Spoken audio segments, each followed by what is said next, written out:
गांधी जी ये कहा करते थे अंग्रेजों को कि आप छोड़कर चले जाओ, इस देश का क्या करना है क्या नहीं करना है वो हम डिसाइड करेंगे। ये रिकॉर्डेड फैक्ट जो है मैं आप लोगों को बताना चाहता हूं। बाबा साहब आम्बेडकर कहते थे अंग्रेजों को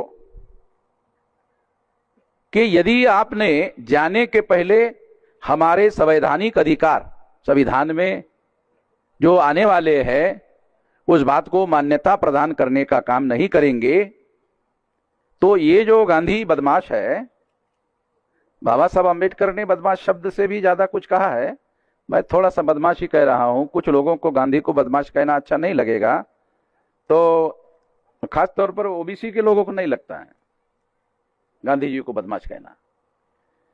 तो इसलिए नहीं लगता है कि वो जिम्मेदार नहीं है, क्योंकि उनको पता ही नहीं है कि गांधी जी ने ओबीसी के लोगों के साथ में क्या धोखेबाजी की, जानकारी ही नहीं है। वो तो केवल इतना कहते थे कि गांधी जी तो महात्मा जी थे, वो तो संत थे। तो जो महात्मा होता है, जो संत होता है, वो शैतान कैसे हो सकता?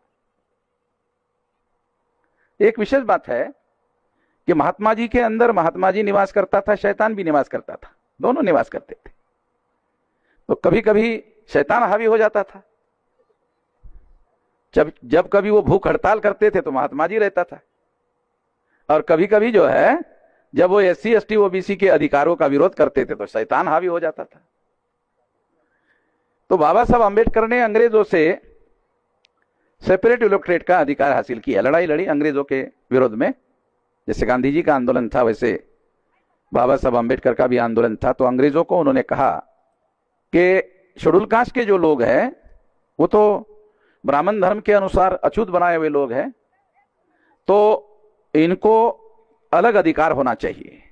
तो ये अलग अधिकार कैसे होना चाहिए? अछूतों का चुनाव क्षेत्र होना चाहिए, अछूतों का चुनाव क्षेत्र होना चाहिए। ब्राह्मण लोग प्रचार करते हैं, अभी भी हमारे कुछ लोग जो है इस बात को नहीं समझते। चुनाव क्षेत्र का मतलब अलग देश नहीं होता है। तो कुछ लोगों को अलग देश लगता है, चुनाव क्षेत्र अलग को हमारे कुछ लोग कहते हैं अलग देश की बात कर रहे हैं। अलग देश की बात नहीं, with in the territory of India वो केवल चुनाव क्षेत्र की बात है। भारत के अंदर जो 543 लोकसभा की सीटें हैं उनमें अनुसूचित जाति और जनजाति के लोगों को उनके संख्या के अनुपात में अलग चुनाव क्षेत्र होना चाहिए। अलग देश नहीं, अलग चुनाव क्षेत्र होना चाहिए। अलग देश की बात क्यों नहीं करते? ये देश ही सारा का सारा हमारा है, तो अलग देश का क्या मतलब है भाई? है? ये सारा का सारा देश ही हमारा है, तो इस देश को तोड़फोड़ करके अलग देश मांगने का क्या मतलब है? ये तो मूर्खता होगी। तो ऐसा हमारे महापुरुषों के द्वारा कभी नहीं किया गया। वो केवल देश में हम लोगों को अलग चुनाव क्षेत्र की बात करते थे। जब चुनाव होगा तो शेड्यूल कास्ट के लोगों को संख्या के अनुपात में, अगर 100 लोकसभा की सीटें हैं तो उसमें 15 सीटें शेड्यूल कास्ट के लिए रिजर्व किया जाए। अभी भी है, मगर जो अभी है और जो बाबा साहब आम्बेडकर मांग कर रहे थे उसमें क्या फर्क है? बाबा साहब आम्बेडकर कहते थे सेपरेट इलेक्टोरेट होना चाहिए, यानी चुनाव क्षेत्र अलग होना चाहिए, उसमें केवल जो अनुसूचित जाति के लोग हैं उनको ही वोट डालने का अधिकार होना चाहिए और उनको ही चुनाव लड़ने का अधिकार होना चाहिए, केवल अनुसूचित जाति के लोगों के चुनाव क्षेत्र में। दूसरे अलग होंगे, आदिवासियों का चुनाव क्षेत्र अलग होगा, उसमें आदिवासियों को चुनाव लड़ने का और आदिवासियों को ही वोट देने का अधिकार होना चाहिए। इससे क्या होता कि जब शेड्यूल कास्ट के लोगों को ही चुनाव लड़ने का और वोट देने का अधिकार होता तो जो सबसे ज्यादा स्ट्रांग शेड्यूल कास्ट का आदमी होता उस चुनाव क्षेत्र में वो चुनाव लड़ता, वही चुनाव जीतता, सबसे ज्यादा स्ट्रांग आदमी। तो इससे क्या होता? इससे गांधी जी को और नेहरू जी को लगता था कि पार्लियामेंट में पिटाई करेगा हमारी।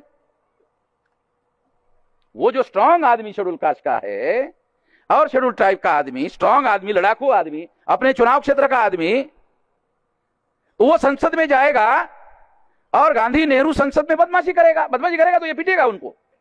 ये मैं अपने शब्द नहीं बोला, गांधी जी का ऐसा स्टेटमेंट मेरे पास रिकॉर्ड में है, मेरे पास रिकॉर्ड है ऐसा। और ये बात गांधी जी ने सरदार पटेल के साथ चर्चा में कही। तो इसलिए गांधी जी ने क्या किया कि ऐसे स्ट्रांग लोग चुनकर नहीं जाना चाहिए। तो क्या करना चाहिए? गांधी जी ने सोचा कि चुनाव क्षेत्र में वोट देने का अधिकार ब्राह्मणों को, क्षत्रियों को, वैश्यों को और लोगों को होना चाहिए।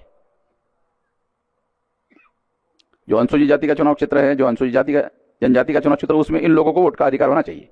चुनाव शेड्यूल कास्ट के लोग लड़े, चुनाव शेड्यूल ट्राइब के लोग लड़े, मगर वोट देने का अधिकार ब्राह्मणों को, क्षत्रियों को, वैश्य को होना चाहिए। तो बाबा साहब अंबेडकर ने कहा कि हमारे लोग तो भोले भाले लोग हैं, तो वो क्या करेंगे, ब्राह्मण, क्षत्रिय, वैश्य, ये लोग क्या करेंगे, खासतौर पर ब्राह्मण लोग, उनका कांग्रेस पार्टी है, तो वो हमारे शेड्यूल कास्ट का या शेड्यूल ट्राइब का हाजी हाजी करने वाला, यानी गलत बात को भी हाँ हाँ कहने वाला आदमी समाज में, ऐसे कुछ लोग होते हैं, उसमें से उस आदमी को चुनेगा गांधी जी, उसको टिकट देगा, बोलेगा तुमको जितना चुनाव लड़ने के लिए पैसा चाहिए, अखबार में पब्लिसिटी देना है, वो हमारे लोग हैं पत्रकार वगैरह, तो पब्लिसिटी करने की व्यवस्था भी कर देता हूं, आपको टिकट भी देता हूं, आपको पैसा भी देता हूं, आपको सब कुछ दिया जाता है।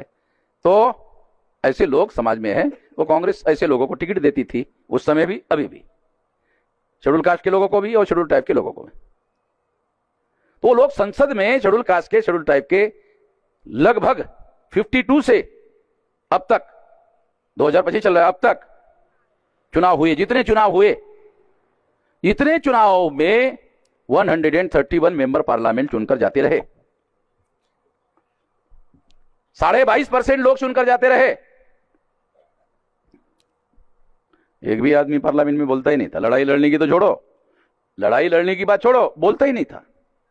ये बाबा साहब अंबेडकर ने अनुभव से लिखा, they are opening their mouth only for yawning, कि वो लोग जो शेड्यूल कास्ट, शेड्यूल ट्राइब से कांग्रेस के द्वारा चुनकर गए हुए लोग हैं, they are opening their mouth only for yawning, यानी वो लोग संसद में मुंह खोलते ही नहीं है, और जब खोलते हैं, एक तो खोलते ही नहीं है, और जब खोलते हैं तो केवल मात्र जमाई देने के लिए मुंह खोलते हैं। अब जमाई देना तो नेचुरल कॉल है, जमाई देना जो है ये नेचुरल कॉल है, वो पार्लियामेंट में बोलते ही नहीं है। अब देखो उदाहरण के लिए, ये हमारी पार्लियामेंट है, कांग्रेस का शेड्यूल कास्ट का, शेड्यूल ट्राइब का एमएलए 2 लोग इधर आए हमारे पार्लियामेंट में, कांग्रेस की तरफ से बोले, हमने उनको कहा अरे ये SC ST का पार्लियामेंट है, SC ST की तरफ से बोलो, तो वो SC ST की तरफ से बोलने के बजाय कांग्रेस की तरफ से बोले। यहां आजाद थे भाई, वो हमने उसको प्रोटेक्शन दिया था कि आप आजाद है, यहां आपको राजीव गांधी से, राहुल गांधी से, सोनिया गांधी से या किसी से भी डरने की जरूरत नहीं है। यहां भी वो डर रहे थे, पता नहीं यहां से वो हमारा मैसेज चला जाएगा, अगले चुनाव में हमारा टिकट मिलेगा कि नहीं मिलेगा। अरे काहे, हमने कहा काहे चिंता करते हो, अगर उधर से टिकट नहीं मिलेगा हम टिकट दे देंगे। तो वो उस डर के मारे आदिवासी की बात करने के बजाय कांग्रेस की बात कर रहे थे। तो ये लोग जो है, ये समझना बहुत जरूरी है कि कांग्रेस के लोग ऐसे लोगों को चुनकर टिकट देते हैं जो दिखने में शेड्यूल कास्ट और शेड्यूल ट्राइब के आदमी दिखते हैं, अंदर से कमजोर होते हैं, या ये कहा जा सकता है नाम शेड्यूल कास्ट का लेते हैं, नाम शेड्यूल ट्राइब का लेते हैं, बाप कोई और है। नाम शेड्यूल कास्ट का लेते हैं, नाम शेड्यूल ट्राइब का लेते हैं, बाप कोई और है। अब नाम शेड्यूल कास्ट का ले लिया जाए, शेड्यूल ट्राइब का लिया जाए और बाप कोई और हो, तो ऐसे संतान को क्या कहते हैं? हा? हरामी की औलाद कहते हैं, देसी भाषा में बोलो ना। ऐसे लोगों को जो शेड्यूल कास्ट का नाम ले रहे हैं मगर उसका DNA ब्राह्मण का है, शेड्यूल ट्राइब का नाम ले रहे हैं उसका DNA ब्राह्मण का है। मुसलमानों का भी यह समस्या है, वो कांग्रेस की तरफ से जाता है, मुसलमानों की बोलता ही नहीं है, कांग्रेस की तरफ से बोलता है। जहां हमारे तरफ से बोलना जरूरी है वहां हमारी तरफ से बातें ही नहीं करते हैं। इसलिए हमने कहा उधर आप लोगों को डर है, यहां तो हमारा ये संसद है, यहां तो बोलो अपनी बात। यहां भी उन्होंने आदिवासी की बात करने के बजाय उन्होंने कांग्रेस की बात की। यहां भी उनको डर सता रहा था कि पता नहीं हमारा साला टिकट कट जाएगा। दूसरी बात, उन्होंने ये कहा कि वो राष्ट्रीय अध्यक्ष है कांग्रेस का आदिवासी वाला। अब राष्ट्रीय अध्यक्ष आदिवासी वाला आदमी बोल नहीं पा रहा है तो फिर कौन बोलेगा? फिर कौन बोलेगा? कोई नहीं बोलेगा। लोकतंत्र में संविधान के आर्टिकल 19 के तहत freedom of speech and freedom of expression, जो संविधान में मौलिक अधिकार है, बोलने का अधिकार मौलिक अधिकार है, अगर ये बोलने के अधिकार पर ही पाबंदी लाते हैं और हमारे लोगों के बोलने के अधिकार को कमजोर करते हैं, ऐसे स्थिति में क्या किया जाए कि ऐसे लोग जो है, हमारे लोगों का शोषण करने वाले लोग जो है, वो बोलने तक के अधिकार को कमजोर कर देते हैं। तो इसलिए ये जो सेपरेट इलेक्टोरेट है, गांधी जी ने क्या योजना बनाई, इसके विरोध में आमरण अनशन किया और बाबा साहब आंबेडकर को धमकी दिया कि अगर ये पीछे नहीं लेते हो तो मैं जान की बाजी लगा दूंगा, मैं जान दे दूंगा और आंबेडकर ने मेरी हत्या किया ऐसा लोगों को बताऊंगा। तो बाबा साहब आंबेडकर को मजबूर होकर जॉइंट इलेक्टोरेट चुनाव में करना पड़ा। जॉइंट इलेक्टोरेट का मतलब है कि ब्राह्मण वोटर रहेंगे और उनके इशारे पर काम करने वाले वोटर रहेंगे, ऐसा जॉइंट इलेक्टोरेट रहेगा। और जॉइंट इलेक्टोरेट की वजह से 131 मेंबर पार्लियामेंट चुनकर जाते हैं, मगर पार्लियामेंट में हमारा एक भी आदमी बोलता नहीं है। और ना बोलने की वजह से हमारा जो रिप्रेजेंटेशन का अधिकार है पार्लियामेंट में, लोकतंत्र में, वो अधिकार ही गांधी और कांग्रेस के द्वारा खत्म हो गया। और ये 10 साल के लिए बाबा साहब अंबेडकर ने एक्सेप्ट किया था। 10 साल के बाद दोबारा कांग्रेस नहीं लाया, फिर तीसरी बार लाया, फिर चौथी बार लाया, फिर पांचवी बार लाया, अभी भी अब कांग्रेस चली गई तो बीजेपी आ गई। बीजेपी ने भी वही किया। क्यों? क्योंकि बीजेपी भी ब्राह्मण चलाते हैं, कांग्रेस भी ब्राह्मण चलाते हैं, तो ब्राह्मणों का जो हित है वो एक जैसा है। इस बात को हम लोगों को समझना होगा, जानना होगा कि पूना पैक्ट की वजह से रियल रिप्रेजेंटेटिव चुनकर नहीं जा सकता, ये असली समस्या है। और इसीलिए सेपरेट इलेक्टोरेट की बात थी। आने वाले समय में, भविष्य में ये लड़ाई शेड्यूल कास्ट के और शेड्यूल ट्राइब के लोगों को लड़नी होगी। ये लड़ाई लड़ने के लिए निश्चित रूप से हम आने वाले समय में हमारा रिप्रेजेंटेशन का जो अधिकार है उसको हासिल करने की कोशिश हम करेंगे। जहां तक डीलिस्टिंग का मामला है, ये आदिवासियों को थोड़ा बताना चाहता हूं। डीलिस्टिंग ये ब्राह्मण लोगों का राज है दिल्ली में, और वो क्या कह रहे हैं, जिन आदिवासियों ने धर्म परिवर्तन कर दिया। पहले तो मैं एक मौलिक बात आपको बताना चाहता हूं। वो मौलिक बात क्या है? आदिवासियों का कोई धर्म ही नहीं है। अगर आदिवासियों का कोई धर्म ही नहीं है तो आदिवासी धर्मांतर करते हैं कैसे कहा जाए? जिसका कोई धर्म होगा और वो धर्म छोड़ने की बात करेगा तो उसे धर्मांतर माना जाएगा। आदिवासियों का तो कोई धर्म ही नहीं है। आदिवासी मुस्लिम नहीं है, क्रिश्चियन नहीं है, बुद्धिस्ट नहीं है, आदिवासी हिंदू नहीं है, आदिवासी का कोई धर्म ही नहीं है। जब आदिवासियों का कोई धर्म ही नहीं है तो वो धर्मांतर करते हैं, ये नहीं कहा जा सकता, क्योंकि उनका कोई धर्म नहीं है। तो भाई क्या कहा जाना चाहिए? उनको धर्म स्वीकार कहा जाना चाहिए, धर्मांतर नहीं। ये आदिवासियों को लगता नहीं अभी मुझे बहुत साल से मैं निधर्मी हूं, कोई मेरा धर्म है नहीं, अभी मेरा कोई ना कोई धर्म होना चाहिए। तो अगर आदिवासी कोई धर्म स्वीकार करना चाहता है तो उसे धर्मांतर के जगह धर्म स्वीकार कहा जा सकता है, उसे धर्मांतर नहीं कहा जा सकता, क्योंकि पहले उसका कोई ना कोई धर्म होना चाहिए। अगर उसका कोई धर्म होगा तो धर्मांतर माना जा सकता है।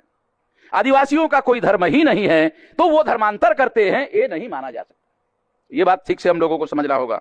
तो इसलिए जब आदिवासियों के किसी आदमी ने धर्मांतर किया ही नहीं तो उन लोगों को डीलिस्टिंग, उसमें से आदिवासी के लिस्ट से निकाल दिया जाए। ऐसा अगर आदिवासी स्वीकार कर लेते हैं तो कानून बनेगा। तो कानून में यह लिखना होगा आदिवासी हिंदू है और हिंदू धर्म को छोड़ रहे हैं, जो आज तक किसी धर्म के नहीं है। जब कानून बनेगा तो कानून में लिखना पड़ेगा हिंदू है। तो इस तरह से जबरदस्ती अज्ञानता में ब्राह्मणों का धर्म, जिसे आज हिंदू के नाम पर प्रचलन में लाया गया, थोपा जाएगा। आदिवासी को समझ में नहीं आएगा। बात समझ रहे मोरे जी? कानून बनाना होगा तो लिखना पड़ेगा नहीं इनका कोई धर्म है, तो इसका मतलब है उनका ब्राह्मण लोग कर रहे कानून, तो उनको बताना पड़ेगा हिंदू है। तो हिंदू क्या है? हिंदू तो ब्राह्मणों के धर्म का मौलिक नाम नहीं है। ब्राह्मणों के धर्म का मौलिक नाम ब्राह्मण धर्म है। दयानंद सरस्वती ने गाली देने के लिए कहा कि हिंदू तो मुसलमानों की दी हुई गाली है, तो हिंदू तो मुसलमानों का दिया हुआ नाम है, ऐसा दयानंद सरस्वती कहते हैं। तो इसका मतलब यह है कि ब्राह्मणों के धर्म का हिंदू धर्म नाम नहीं है। तो ब्राह्मणों के धर्म का वास्तविक नाम क्या है? ब्राह्मण धर्म है। मुसलमानों को खास तौर पर मैं ये कहना चाहता हूं और हाथ जोड़कर कहना चाहता हूं कि वो SC ST OBC को हिंदू ना कहे, क्योंकि अगर वो ऐसा कहते हैं तो ब्राह्मणों की 3.5% संख्या की जगह SC ST OBC की संख्या 74.5% हिंदू के नाम पर उसमें शामिल हो जाएगी मुसलमानों के कहने से। इससे मुसलमानों का भारी नुकसान होगा। मुसलमानों को ब्राह्मणों को कहना चाहिए ब्राह्मण 3.5% है और वो अल्पसंख्यक है। मुसलमानों को कहना चाहिए हम 15% है, हमारे से भी कम ब्राह्मण की संख्या है, हमारे से छोटी संख्या वाले लोग हैं ब्राह्मण, हम 15% है, ब्राह्मण 3.5% है। मुसलमान ऐसा करने के बजाय क्या करते हैं, SC ST OBC के लोग हिंदू है तो 74.5% को जब मुसलमान संगठित मुसलमान हिंदू कहते हैं तो ब्राह्मणों का फायदा होता है। ब्राह्मणों का फायदा होने के बाद ब्राह्मण मजबूत हो जाते हैं, ताकतवर हो जाते हैं। जब वो SC ST OBC को अपने अंदर शामिल करके मजबूत हो जाते हैं, मजबूत होने के बाद अपना पैर मजबूत करते हैं और फिर मुसलमानों के सर पर रखते हैं। जब मुसलमानों के सर पर रखते हैं तो मुसलमान कहते हैं अरे हमारे ऊपर अत्याचार हो रहा है। अरे भाई, ब्राह्मण को ताकतवर काहे के लिए बना रहे हो? ब्राह्मण को ताकतवर मत बनाओ, उनको 3.5% रखो। 3.5% वाला तो आपके सर पर पैर ही नहीं रख पाएगा क्योंकि आपकी 15% संख्या है। अगर उसने पैर रखने की कोशिश की तो एक पैर रखने की कोशिश की तो आप 2 पैर रखकर उसको पिट पटक सकते हैं। तो मुसलमानों को मेरा यह कहना है कि आप हमें SC ST OBC को हिंदू मत कहो। तो कुछ मुसलमानों मुझे क्या कहो, तो हम लोगों को संविधान ने SC ST OBC कहा तो तुम भी SC ST OBC कहो। जो संविधान ने हमें कहा वो कहो। मेरे घर की खेती नहीं है, कुछ भी नाम दे दूं। मेरे खेती में कोई फसल निकलती तो उसका नाम दे दूंगा, मगर यह संवैधानिक मामला है और संविधान ने इनको SC ST OBC कहा है तो आप भी उनको SC ST OBC कहो। ये संवैधानिक नाम है।